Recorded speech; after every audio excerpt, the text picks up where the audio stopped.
You've got to see this video. It shows the pure dismissal, the utter cowardness, and the complete and total failure of the 4 Liberal MPs who represent Alberta. Now here's the backstory. The Federal Conservative Caucus has introduced an initiative called the Alberta Jobs Task Force. We've talked about this task force before. They're going to study, consult, and try to offer solutions for the unemployment crisis here in Alberta. We know 1 in 10 people in Calgary are looking for work. There are 200,000 Albertans unemployed right now. Insolvencies, bankruptcies, suicides, and even the property crime rate are all skyrocketing as our economy falls apart. The NDP aren't doing anything to make it better here. In fact, everything the NDP does seems to make it worse. The federal Liberals certainly don't seem to care, especially since they introduced a carbon tax that will kill jobs and make everything more expensive for the rest of us left working. It's so bad right now that the Conservative MPs are calling what's unfolding on the ground here in Alberta a national crisis. So, in the House of Commons, during question period, Conservative MPs Michelle Rempel and Matt Genereux were pressing the Liberals about the Alberta Jobs Task Force.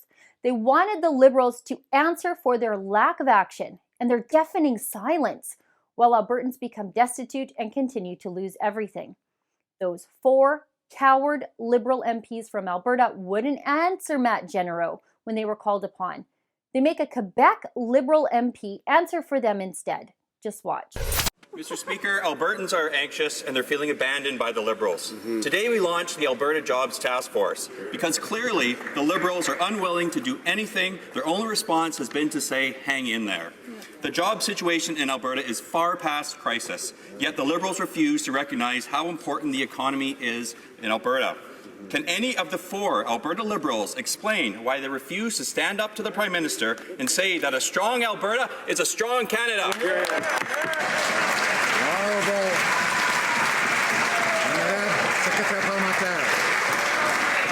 Mr. Speaker, I'd like to thank the honourable member for raising a very important question.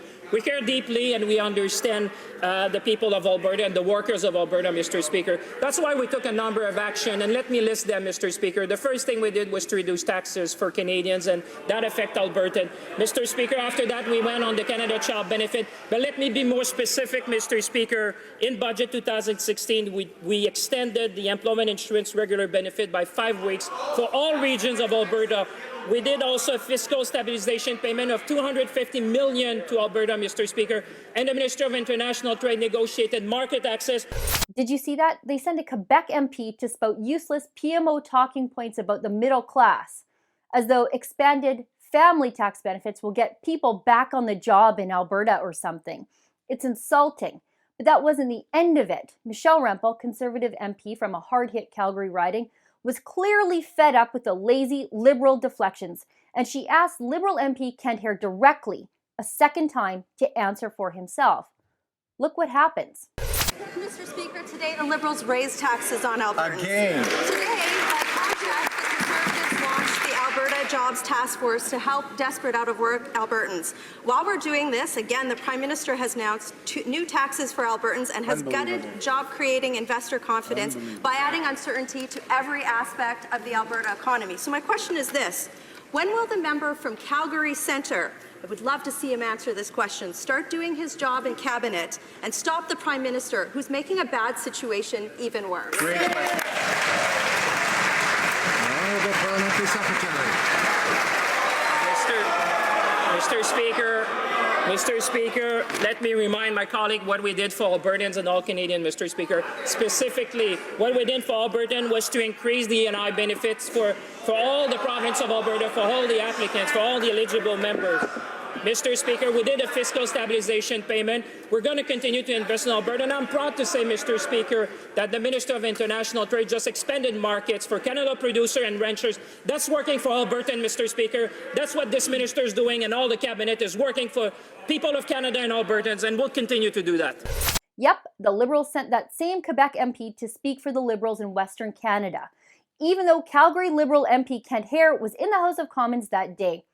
Such gutlessness, and what an insult to Western Canada that no Western Liberal MP would bother to do the right thing for us. This Liberal shows that those 4 Liberal MPs from Alberta, Kent Hare, Randy Boissonnault, Darshan Kang, and Amarjeet Sohi, care more about being loyal to Justin Trudeau than their own unemployed constituents. They were all too cowardly to even answer for themselves. It's one of the grossest things I've ever seen in politics. These 4 Liberal MPs have a stronger loyalty to a rich millionaire from Quebec, like Trudeau, than they have for Alberta and the struggling people here. Those MPs don't deserve to represent this province. In fact, they're traitors. For the Rebel.media, I'm Sheila Gunreid. If you want to send those 4 Liberal cowards from Alberta a message, go to stopthecarbontax.com and sign our petition.